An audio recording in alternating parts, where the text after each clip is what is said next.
کیونکہ ہم نے فیصلہ کیا ہے اسی ہفتے سپریم کورٹ میں اس کو چیلنج کرنے کا. لیکن میں سب سے پہلے کیونکہ میں اپنی ساری قوم کے سامنے جو بات رکھنا چاہتا ہوں وہ یہ کہ جب 26 سال پہلے میں نے پاکستان کے اندر یہ انصاف کی تحریک چلائی تھی تو 26 سال پہلے میں نے قوم کو ایک چیز بتائی تھی کہ جس قوم کے اندر کرپشن ہو وہ ترقی نہیں کر سکتی. جو کرپشن ہے یہ ہے کیا؟ جس قوم کے اندر انصاف نہ ہو یعنی کہ قانون کی حکمرانی نہ ہو وہ کرپشن اس کے سمٹمز ہوتے ہیں. یعنی اگر مجھے کینسر ہوئی ہے تو جو پھوڑا نکلتا ہے وہ کینسر کا سمٹم ہے. تو جو کرپشن ہے وہ جب انصاف نہیں ہوتا معاشرے میں تو یہ اس کی پھر ایک بیماری نظر آتی ہے. تو 26 سال پہلے یہ جب انصاف کی تحریک چلائی تھی تو میں سارا وقت ایک چیز کہتا رہا ہوں کہ اگر اس ملک نے ترقی کرنا ہے اس ملک میں قانون کی حکمرانی آئے گی. قانون کی حکمرانی اور انصاف کا کیا مطلب ہے؟ انصاف کا مطلب ہے کہ سب انسان قانون کے سامنے ایک برابر، یعنی کوئی انسان قانون کے اوپر نہیں ہے.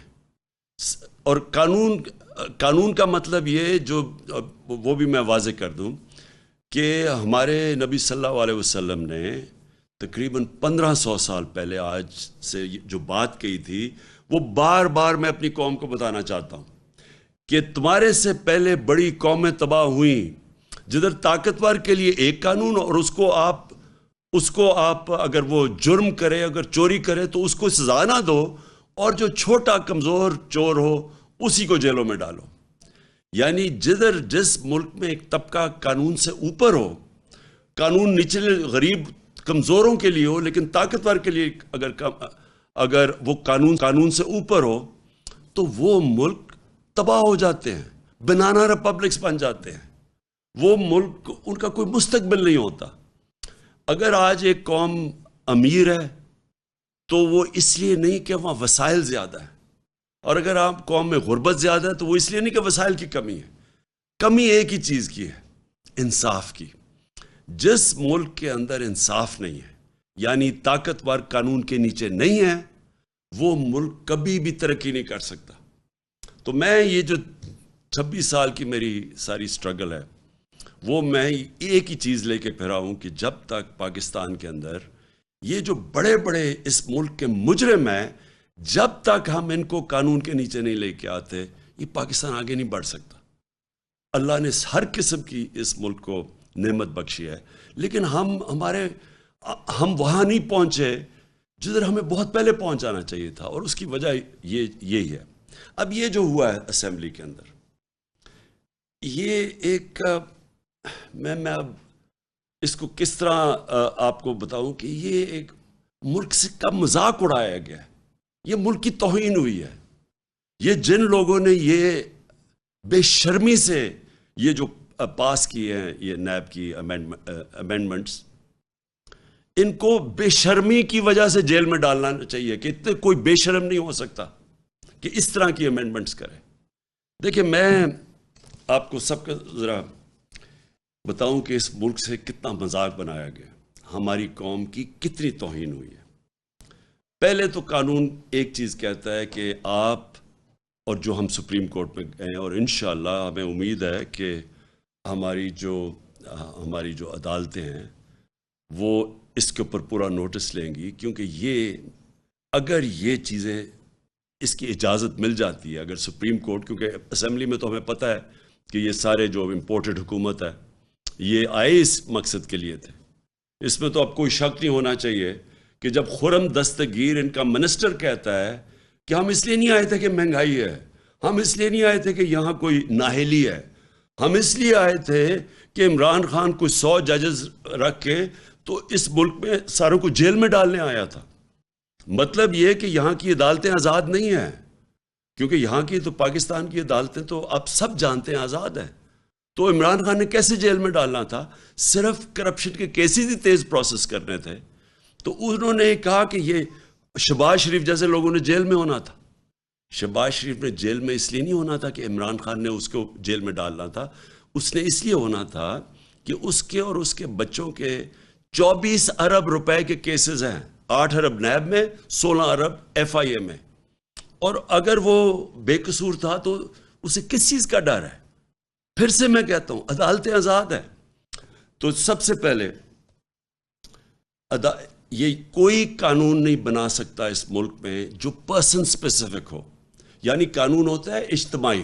یہ نہیں ہو سکتا کہ عمران خان اپنے لیے کوئی امینڈمنٹ پاس کے اپنے لیے کوئی قانون بنا لے. اب یہ اب ذرا ایک ایک چیز میں بتاتا ہوں کہ ہوا کیا ہے. کیسے آصف زرداری بھی اب بچ جائیں گے، نواز شریف اور ان کی بیٹی مریم شریف وہ بھی بچ جائیں گے. اب کیسے وہ سارے ان کے پولیٹیشین جن کے اوپر کیسز تھے نیب کے اندر وہ کیسے بچیں گے. آصف زرداری فیک اکاؤنٹس میں کیسے بچ جائے گا. یہ صاف قانون، میں تو صرف وہ چیزیں آپ کے سامنے لے کے آ رہا ہوں جن سے یہ سب اب بچیں گے. تو سب سے پہلے فیک اکاؤنٹس. آپ کو پتہ ہے اومنی گروپ، آصف زرداری جو ریلیٹڈ تھا، ان کے کتنے اربوں روپیہ فیک اکاؤنٹس میں ملا. اور شہباز شریف کا بھی آپ کو پتہ ہے کہ وہ ٹیز جو اس نے باہر سے کروائیں 8 ارب روپے کی. کوئی پاپڑ والا تھا، کوئی چینی والا تھا جو ملک سے کبھی باہر بھی نہیں گئے، ان کے نام پہ ریمیٹنسز منگوائی تھی. اور وہی تھا آصف زرداری کے کیسز. اب یہ سارے کیسے بچیں گے؟ انہوں نے ایک قانون سیکشن 14 میں امینڈمنٹ کی ہے. اب انہوں نے یہ کہا ہے کہ فیک اکاؤنٹ کے اندر اگر کوئی پیسہ آ بھی جاتا ہے تو اگر اس میں اربوں روپیہ بھی آ گیا، صرف جو آخری وقت فیک اکاؤنٹ میں پیسہ ہوگا اس کے اوپر بات چیت ہوگی. اگر وہ مثلا 100 روپے ہی بچا ہے، باقی سارے ملک سے باہر بھیج دیے گئے ہیں، تو صرف 100 روپے کے اوپر اب بات ہوگی. پھر انہوں نے یہ کہا کہ آپ کو ثابت کرنا پڑے گا. عام آپ کے ٹیکس لاز میں اگر آپ ٹیکس کے دیتے ہیں تو وہ آپ کو ثابت کرنا پڑتا ہے. اگر میں بتاؤں کہ یہ میری انکم ہے تو مجھے ثابت کرنا پڑتا ہے. وہ FBI نہیں ثابت کرتی، مجھے بتانا پڑتا ہے کہ میرا سورس آف انکم کیا ہے. اب ادھر فیک اکاؤنٹس میں جو پیسہ آئے گا وہ نیب کو ثابت کرنا پڑے گا کہ یہ پیسہ جائز آیا ہے یا ناجائز آیا ہے. ان کو نہیں اب ثابت کرنا پڑے گا کہ یہ اربوں روپے فیک اکاؤنٹ چینی والے آئے کدھر سے. ان کو نہیں، نیب کو ان کو ثابت کرنا پڑے گا. یہ پہلا چینج آیا. دوسرا جس میں ان کے بہت زیادہ ان کے بڑے بڑے نام پھنسے ہوئے ہیں وہ ہے ایسٹس بیونڈ مینز.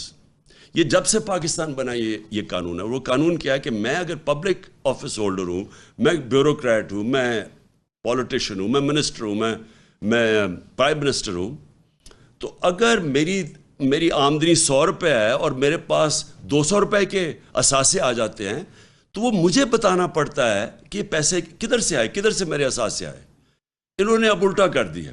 اور یہ زیادہ تر دنیا کے اندر یہ قانون ہے کہ اگر میں پبلک آفس ہولڈر ہوں اور میرا اگر 100 روپے کے اثاثے ہیں تو مجھے بتانا پڑتا ہے کہ میری آمدنی 50 روپے اور اگر 100 روپے اثاثے آ گئے مجھے بتانا پڑتا ہے کہ 50 روپے کدھر سے آئے. انہوں نے اب کیا کر دیا ہے کہ انہوں نے ان کے اوپر اب بوجھ ڈال دیا کہ آپ نے بتانا ہے، نیب نے بتانا ہے کہ کدھر سے اثاثے آئے. یہ یاد رکھیں کہ دنیا میں وائٹ کالر کرائم پکڑنا بڑا مشکل ہے، اور اسی لیے یہ بڑے ملکوں کے اندر یہ قانون ہے کہ برڈن، یعنی میرے اوپر ذمہ داری آ جاتی ہے. اگر میں پرائم منسٹر ہوں اور میرے اثاثے بہت بڑھ جاتے ہیں، مجھے بتانا پڑتا ہے کہ ایکسٹرا اثاثے کدھر سے میں لے کے آیا. اب یہ پاکستان میں چینج ہو گیا. اس کا مطلب جتنے ان کے لوگ ہیں جو پھنسے ہوئے ہیں، ان کے ایسٹس بیونڈ مینز ہے، یعنی آمدنی سے زیادہ اثاثے ہیں، اب وہ سارے بچ جائیں گے. پھر یہ آ گیا سیکشن 9، یہ ادھر میں وہ سارے بچ جائیں گے. پھر سیکشن 21 ہے. اب اگر ہمیں، اور یہ ذرا غور سے سنیں، اگر ہمیں یہ انفارمیشن باہر سے آتی ہے کہ جناب انفارمیشن آتی ہے کہ جی عمران خان کے وہاں اتنے بڑے پیسے پڑے ہوئے ہیں، عمران خان کے وہاں کتنے لاکھ پاؤنڈ کروڑ ڈالر پڑا ہوا ہے. اب وہ کوئی مجھے بتانے کی ضرورت نہیں ہے، کیونکہ وہ جو باہر سے انفارمیشن ہے وہ اب ایڈمٹ ہی نہیں ہوگی. مثلا اگر یہ جو ایونس، یہ کیا تھا پیناما پیپرز میں کیا چیز سامنے آئی؟ پیناما پیپر میں یہ سامنے آئی کہ جو 4 مہنگے ترین لنڈن کی اپارٹمنٹس ہیں مے فیئر میں، ان کی جو 2 کمپنیز کے نام پہ تھی، ان کے جو اصل مالکہ تھی وہ مریم نواز ہیں. اب یہ جو آئی تھی یہ برٹش ورجن آئلینڈ سے انہوں نے پاکستان کی JIT کو خط لکھا تھا کہ یہ ہے اصل مالکہ. اب وہ جو ان کا جو لیٹر ہے وہ ایڈمیسیبل نہیں ہوگا. اس کا مطلب کہ نواز شریف اور ان کی بیٹی وہ اب صاف پاک ہو کے نکل جائیں گی اس نئی امینڈمنٹ میں. ان کو اب کسی چیز کی ضرورت نہیں پڑے گی. پھر سیکشن 21 ہے, یہ سیکشن 21 ہے. پھر ایک اور چیز نکلی ہے, منی لانڈرنگ جو اب ہے. منی لانڈرنگ کا مطلب ہوتا ہے کہ ناجائز یعنی غیر قانونی طور پہ میں پیسہ چوری کر کے پیسہ میں ملک سے باہر بھیج دوں, اس کو منی لانڈرنگ کہتے ہیں. اب یہ جو منی لانڈرنگ ہے یہ نیب کے سے انہوں نے نکال لی ہے, اور اب یہ صرف FIA کے نیچے آ گئی ہے منی لانڈرنگ. تو جتنے بھی منی لانڈرنگ کے کیسز تھے وہ اب نیب سے نکل جائیں گے, اور وہ جو اس کے اندر شامل ہے وہ بھی اب بچ جائیں گے. اور FIA کس کے نیچے ہے؟ FIA نیچے ہے ویسے ہی انٹیریئر منسٹر یعنی رانا ثناء اللہ کے نیچے ہے. اور اب اور جو نیب ہے نئے قانون میں وہ بھی آ جائے گی رانا ثناء اللہ کے نیچے. تو اس میں بھی اب سمجھ لیں کہ رانا ثناء اللہ اب ایکشن لے گئے شریف برادران کے اوپر یا آصف زرداری کے اوپر, یہ اب آپ کے سامنے ہے. اور پھر ایک اور چیز ہے بے نامی. اب میں اگر فیصلہ کروں کہ پیسے چوری کر کے اور میں اپنے رشتہ داروں کے نام دے دوں, میرے بیٹے باہر لندن بیٹھے میں ان کے نام دے دوں, تو اب میں بچ جاؤں گا. یعنی مجھے کوئی نہیں پوچھ سکتا کہ اگر میرے بے نامی میں کسی اور کے نام پہ پراپرٹیز کر دوں. یہ سب سے بڑا ظلم ہونے جا رہا ہے. اجازت دی جا رہی ہے آپ کہ کوئی گورنمنٹ میں سرکاری گورنمنٹ میں بیٹھا ہو, کوئی منسٹر ہو, کوئی بیوروکریٹ ہو, وہ جو بھی اب پیسے بنائے وہ اپنے بچوں کے نام کرے, رشتہ داروں کے نام کرے, وہ اب جواب دہ نہیں ہے. یہ دنیا کے اندر اس طرح کا قانون نہیں ہے یہ جو انہوں نے بنا دیے. کہنے کا میرا مقصد یہ ہے کہ یہ پاکستان سے اگر خدا نہ خواستہ ملک کے اوپر کوئی بمباری بھی کوئی کر دینا تو اس سے بھی بڑا یہ جرم ہوا ہے. یہ صرف یہی نہیں کہ یہ صرف سب بچ جائیں گے, ان کی چوری اب ساری بچ جائے گی. اور یہ جو خرم دستگیر نے, جو پھر سے میں کہہ رہا ہوں, اس نے یہی کہا کہ یہ ساروں کو ڈر لگا ہوا تھا کہ عمران خان NRO نہیں دے رہا. 3.5 سال انہوں نے مجھے مسلسل بلیک میل کیا. آپ کو پتہ ہے ہر جگہ انہوں نے, ہر موقع پہ انہوں نے مجھے بلیک میل کیا کہ ان کو NRO دیے. اوپر سے کہتے تھے کہ ہم کوئی NRO نہیں مانگ رہے. لیکن جب FATF کی لیجسلیشن آئی, جو آج یہ سارے بڑے اس کی کہہ رہے ہیں کہ ہم نے بڑا اچھا کوئی کام کر دیا ہے, FATF کی لیجسلیشن کے اوپر انہوں نے ہمیں پوری کوشش کی NRO لینے کی.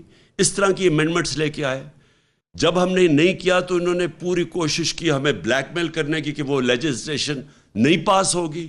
اس کے بعد انہوں نے واک آؤٹ کیا اسمبلی سے, جبکہ میں ان کی بات نہیں مانا NRO کی.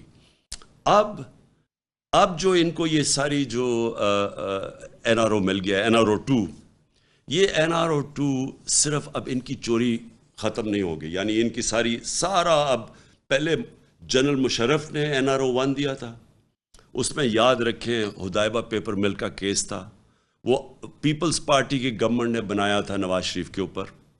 اس کے اوپر اسحاق ڈار کی کنفیشنل سٹیٹمنٹ تھی. سارے اس کے اوپر پتا تھا کہ کدھر انہوں نے منی لانڈرنگ کر کے پیسے پہلے تو بھیجے وہاں. وہ قاضی فیملی, اس کے اوپر BBC کی فلم بنی کہ کیسے چوری کا پیسہ پہلے وہاں بھیجا, پھر ادھر سے واپس ریمیٹنسز دکھائیں, اور پھر ان کی شریف فیملی کے خاندان میں وہ پیسہ گیا. وہ اوپن اینڈ شٹ کیس تھا. جنرل مشرف نے اس کا NRO دیا پہلے اور نواز شریف کو باہر جانے دیا. اس کے بعد دوسرا NRO ملا آصف زرداری کو, اور یہ یاد کرا دوں کہ تب بھی امریکہ کا ہاتھ تھا. کونڈالیزا رائس جو سیکرٹری آف اسٹیٹ تھی, انہوں نے اپنی کتاب میں لکھا ہوا ہے کہ کیسے انہوں نے جنرل مشرف اور بے نظیر کو اکٹھا کیا, اور کیسے پھر یہ نیگوشیشن میں NRO ملا. ان کے کرپشن کیسز ختم ہوئے. ان کرپشن کیسز کے اندر $60 ملین پڑا تھا سوئٹزرلینڈ میں. وہ پاکستان کیس جیت چکا تھا. وہ پھر پاکستان پیچھے ہٹا. وہ $60 ملین ہضم کیے گئے آصف زرداری نے, اور پھر پاکستان کا جو تب ایمبیسڈر تھا وہ سوئٹزرلینڈ گیا اور اس نے سارے وہ جو ثبوت تھے وہ سارے اپنی گاڑی میں ڈال کے لے کے جا رہا، وہ سب نے دیکھا. وہ این آر او میں ان کے پیسے بچے. سر محل جو انہوں نے اسمبلی کے فلور میں زرداری نے کہا تھا کہ ہمارا سر محل نہیں ہے، وہ سر محل کے اوپر جب پاکستانی گورنمنٹ نے کیس کیا، وہ پاکستانی گورنمنٹ کیس جیتی. یہ بلکہ لڑے ہی نہیں کیس، کیونکہ انہوں نے تو کہا ہوا تھا ہمارا ہے نہیں، چوری کا پیسہ تھا. وہ بکا. وہ پاکستان کو پیسہ آنا تھا، پاکستان کی عوام کو. وہ این آر او کے اندر وہ بھی پیسہ انہوں نے رکھ لیا اور وہ ہضم ہو گیا. یہ تو صرف وہ تھے جو پکڑے گئے ہیں. جو باقی ان کی دولت جو ان کے باہر ملکوں میں پڑی ہوئی ہے اس کا تو کوئی حساب نہیں ہے. کیونکہ وائٹ کالر کرائم پکڑنا آسان کام نہیں ہے، خاص طور پہ ہمارے جیسے ملکوں میں. یہ ساری ڈیولپنگ ورلڈ کا پرابلم ہے. جو اس وقت ملک غریب ہیں ان کا سب سے بڑا مسئلہ یہ ہے کہ ان کا جو انصاف کا نظام ہے وہ پکڑ ہی نہیں سکتا. یہ جو بڑے بڑے چور، جو وائٹ کالر اچھے وکیل جن کے پاس ہیں، جن کے پاس طریقے ہیں باہر بھجوانے کے، آف شور اکاؤنٹس میں جو پیسے بھیج دیتے ہیں، جو ایونس فیلڈ، یہ جو میئر فیئر میں ان کے فلیٹس ہیں، یہ آف شور کمپنی سے خریدے ہوئے ہیں، جو 2 کمپنیز ہیں. تو ان کے اوپر مریم نواز کا نام آیا تھا. یہ اس کے لیے ہمارے جیسے ملکوں کے پاس وہ انفراسٹرکچر ہی نہیں ہے کہ ہم اس کو واپس لے سکیں. اور جو امیر ملک ہیں وہ بھی پوری کوشش کرتے ہیں کہ یہ پیسے واپس نہ آئیں ہمارے جیسے ملکوں میں، کیونکہ ان کو فائدہ ہو رہا ہے. یہاں سے جب پیسہ ان کے ملک میں جاتا ہے تو ان کو تو فائدہ ہو رہا ہے، ان کے ملک میں پیسہ آ رہا ہے. لیکن جو ڈیولپنگ ورلڈ میں ملک ہیں وہ سارے آج وہ نقصان ان کو ہوتا ہے کہ جب یہ طاقتور چوری کرتا ہے. میں پھر سے یہ کہتا ہوں، ہمارے نبی صلی اللہ علیہ وسلم نے 1500 سال پہلے یہ بات کر دی تھی کہ جب آپ طاقتور ڈاکوؤں کو نہیں پکڑ سکتے اور صرف کمزوروں کو پکڑتے ہیں تو کمزور کتنی چوری کرتا ہے. وہ بھینس چوری جس نے کرنی ہے، موٹر سائیکل چوری کرنی ہے، کوئی گاڑی چلے چوری کر لی، وہ کتنا پیسہ چوری کر لے گا؟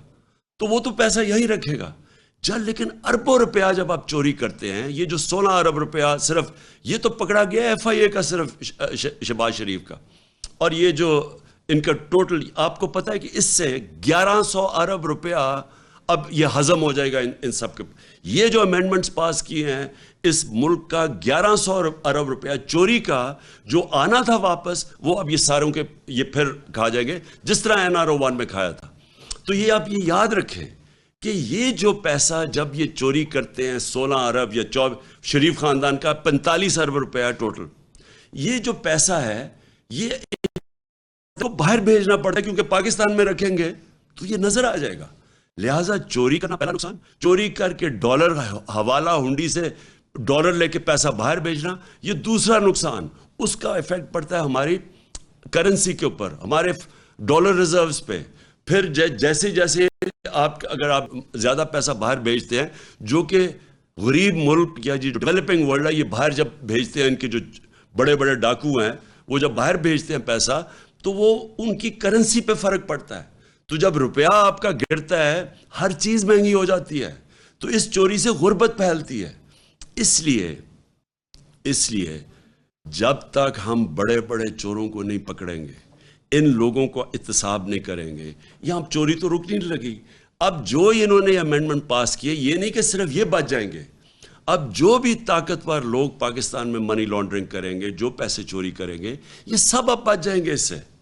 تو یہ جو نقصان پہنچانے لگا پاکستان کو، میں حدیث اس لیے بار بار بتاتا ہوں کہ انہوں نے 1500 سال پہلے کہہ دیا تھا کہ وہ قومیں تباہ ہو جاتی ہیں. وہ قوم کبھی بھی اوپر نہیں آ سکتی جدھر بڑے ڈاکوں کو آپ نے اس طرح کی امیونٹی دے دی اور اس طرح کا این آر او دے دیا. تو میں آخر میں اپنی ساری قوم کو کہنا چاہتا ہوں کہ دیکھیں، یہ ہے جہاد. ہم تو لڑیں گے پوری طرح. میں تو 26 سال ان کے خلاف کھڑا رہا ہوں. میں نے 3.5 سال ہر قسم کا میرے پہ پریشر ڈالا گیا کہ ان کو این آر او دے دو. ہر قسم کا مجھے برداشت کرنا پڑا، بلیک میل ہوا میں، لیکن میں نے تو نہیں دیا. اب انہوں نے آ کے واپس یہ سازش کے تحت اب واضح ہو جائے کہ ان کا واپس آنا کوئی اس ملک کے اندر مہنگائی کا کم کرنا نہیں تھا. مہنگائی مارچ جو ہو رہے تھے، 3 دھرنے دیے انہوں نے کہ جی بڑی مہنگائی ہو گئی، بڑی فکر تھی ان کو. تو مہنگائی کا ان کا اگر تھوڑا سا بھی ان کو تکلیف ہوتی لوگوں کی مہنگائی کی، تو یہ آ کے سارے